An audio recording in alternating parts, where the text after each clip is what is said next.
Qui était le législateur de ce que tu vis? Qui a écrit ça? Et qui tu as reçu dans ta vie? Est-ce que tu as reçu un autre? Est-ce que tu as reçu ton corps? Si tu as reçu ton corps, tant mieux, il écrit des choses. Mais si tu ne l'as pas, tu ne l'as pas reçu, il y a de quoi ça doit ne s'applique pas sur toi. Regardez, on ne peut pas être congolais ici et que la loi de la RDC s'applique sur nous. La loi de la loi s'appliquera sur eux, pas sur nous. Je vous ai raconté l'histoire où le président se rend en France. Il arrive en France et il y a une dame qui arrive là où était le sommet des chefs d'État. Elle veut à tout prix aller se bagarrer avec le président de la République. C'est qui est en train de dire? Ah, mais non, on ne va pas couler. Le moment où on a bout de cérémonie. Bien créer la liberté en France. Mais la police l'a arrêté. Non, laissez-moi. Il est en train de faire souffrir mon peuple. Je me parle avec lui. La police qui l'arrête, ce n'est pas la police congolaise, c'est la police française. On l'arrête en disant, si tu veux une révolution et aller te battre avec lui, va l'attendre à Brazzaville, va l'attendre à Pénoir, attends les royaumes. Là-bas, tu pourras te battre mieux avec lui, parce que la loi de votre pays va bien s'appliquer là-bas. Mais si tu te bats avec lui ici, notre loi demande de protéger un chef d'État de notre pays qui vient ici. Bien aimé, il y a des lois qui s'appliquent sur toi, c'est toi qui es en train de les assister. Tu peux les arrêter. Au moins, ce que le bataille est comme toi. Et à ça, la foi pour manipuler. La Bible dit, le législateur et le juge doivent posséder deux points. Le premier point, c'est qu'il doit avoir la capacité de sauver. Alléluia. Le deuxième point, il doit avoir la capacité de perdre. Alléluia. Alléluia. Je redis pour que vous compreniez. Un seul est législateur et juge. C'est celui qui peut sauver et perdre. Mais la Bible dit, mais toi qui es-tu pour me juger? Un seul.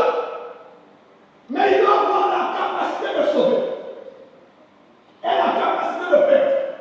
Mais généralement, la plupart des juges que moi j'ai rencontrés, c'est des juges qui ont seulement la capacité de perdre. Mais la capacité de sauver, Alléluia. Alléluia. Amen. Jean chapitre 10, le verset 18. Jésus parle. Il dit, personne ne me lance, il parle de sa vie, mais je la donne de moi-même. J'ai le pouvoir de la donner et j'ai le pouvoir de la reprendre. Tel est l'ordre que j'ai reçu de mon Père. Oui, Jésus seul, il a déclaré devant l'humanité tout entière que je suis le seul qui a reçu le pouvoir, l'ordre de mon Père, de perdre ma vie, mais aussi de sauver ma vie. Donc là, nous comprenons que le législateur et juge dont on parle ici, il était question de Jésus. Donc le juge dont la Bible nous relate,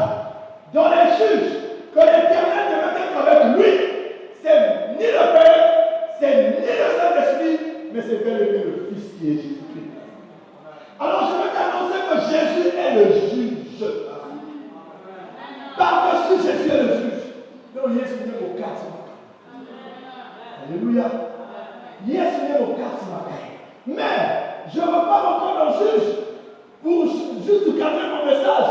C'est que le juge qui a été suscité, on le suscitait pour délivrer le peuple et pour empêcher le peuple à vivre les tourments. Alléluia. Mais là, nous avons connu maintenant notre Jésus. Écoutez ce que l'Apocalypse dit. Apocalypse 19, 11. On va le faire ensemble. Puis, je vis le ciel ouvert. Et voici, parut un cheval blanc.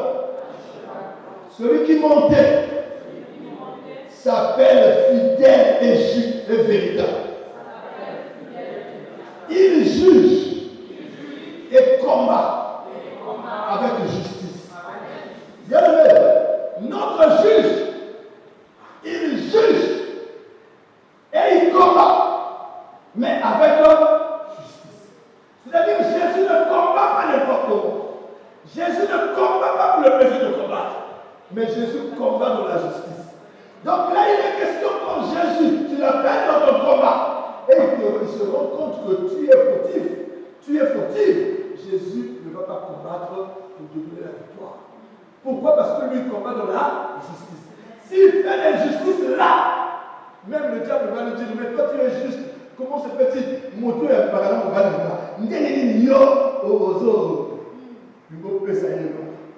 Voilà pourquoi Jésus doit commencer par la repentance. Tu dois commencer par te repentir. Et en te repentant, lui mettra tes fautes sur lui.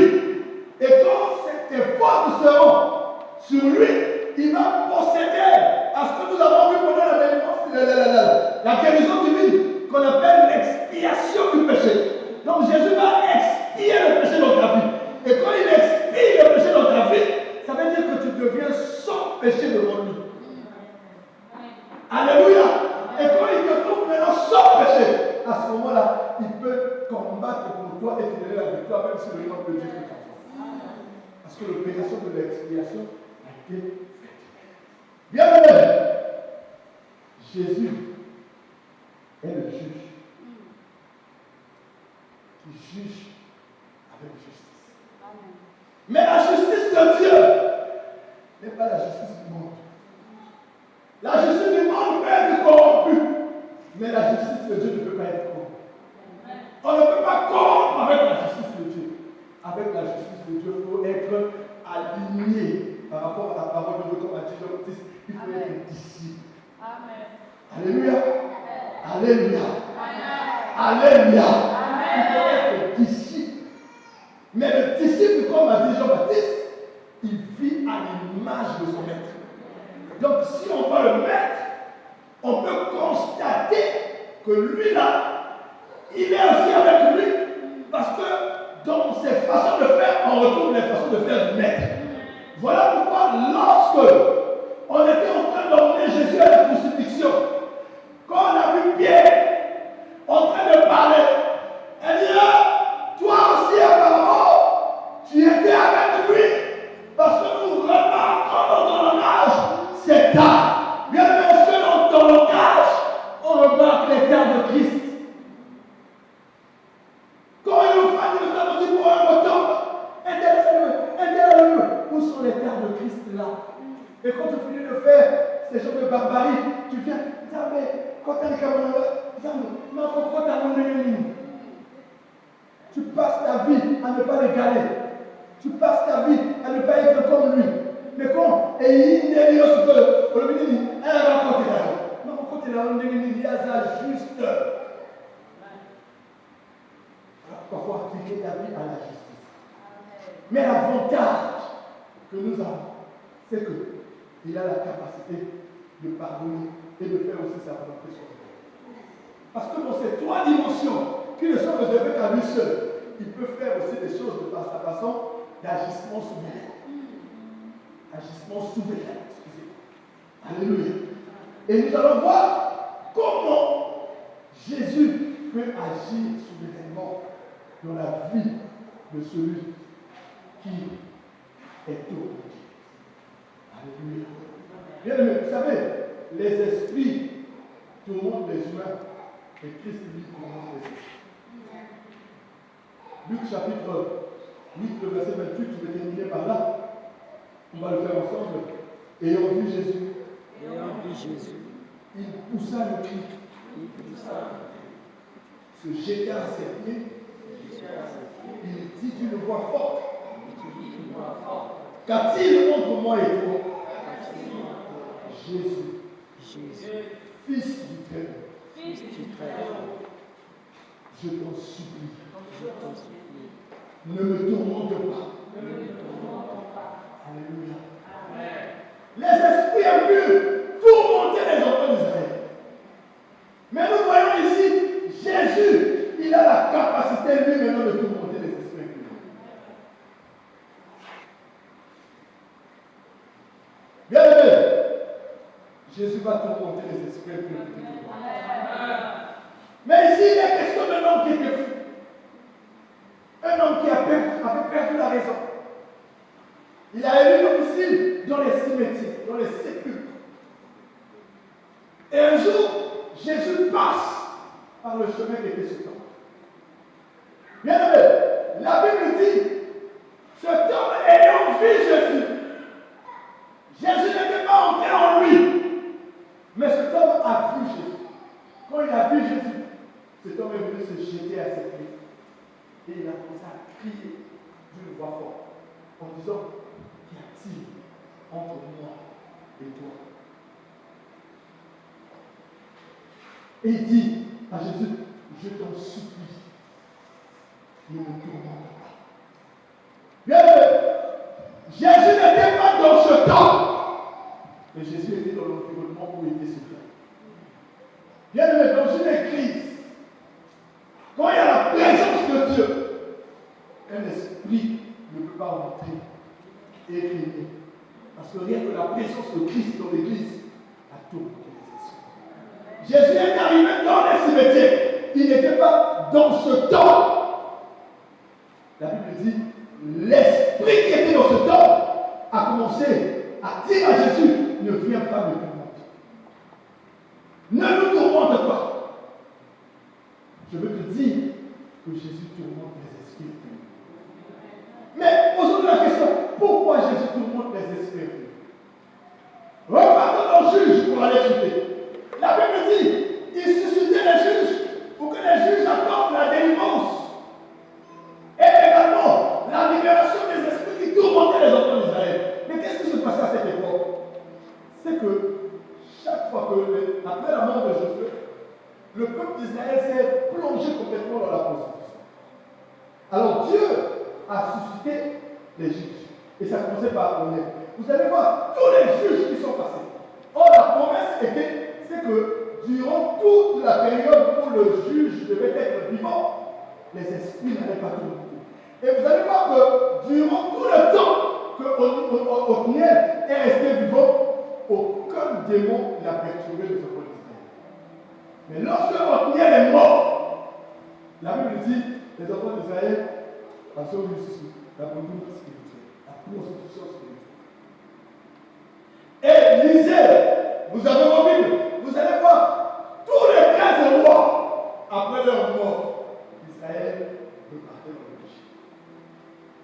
Et Dieu était obligé de faire un travail. Pourquoi? Parce que l'Éternel n'était pas avec les juges. L'Éternel était avec les juges. À l'arrivée du juge, le juge n'avait plus besoin de combattre. Même sa présence seulement, les esprits étaient tourmentés. Bien alors, durant 3 jours, le juge va être là. Ceux qui te tourmentent, le juge va être tourmenté. Donc ton problème, c'est d'être dans l'environnement où il y a le juge. Et là, je veux dire ceci.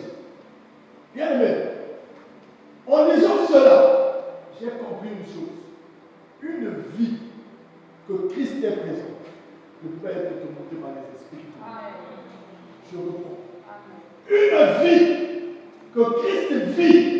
Parce que la promesse, c'est que les esprits ne devaient pas tourmenter aussi longtemps que le juge devait être vivant. Or, nous savons que Jésus ne meurt pas, il est éternel. Donc, aussi longtemps que Christ vit en toi, les esprits ne peuvent pas te tourmenter. Quand quelqu'un est tourmenté par les esprits impurs, ça montre l'absence de Christ dans l'esprit. Ou encore l'absence de Christ dans l'environnement où il était. Bien aimé, pendant le temps que le juge était vivant, aucun enfant d'Israël ne pouvait dire que je suis vivant. Mais lorsque le juge mourait, et qu'on peut constater l'absence du juge, les enfants d'Israël revenaient dans les esprits qui étaient tournés. Bien aimé, la question que je vais te poser ce matin, pourquoi tu vis les tourments? Est-ce que Christ est réellement dans ta vie?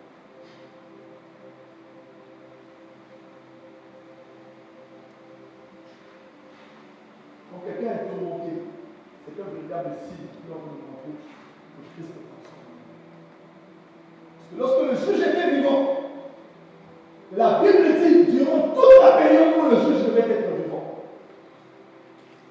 aucun combat devait être au-dessus de la force du juge. Souvenez-vous que nous sommes l'image de Christ. Si Christ est juge, nous aussi nous sommes des juges. Voilà pourquoi l'apôtre Paul dit que nous pouvons nous aussi juger les esprits. Mais nous qui jugeons les esprits, est-ce que Dieu est avec nous? L'avantage de Christ, c'est que Dieu est avec nous. C'est le meilleur juge qui existe. Et pendant 3 jours, il va se manifester en tant que juge en face des esprits impurs qui te tournent. Est-ce que tu peux baisser ta tête un instant? On va voir ce temps de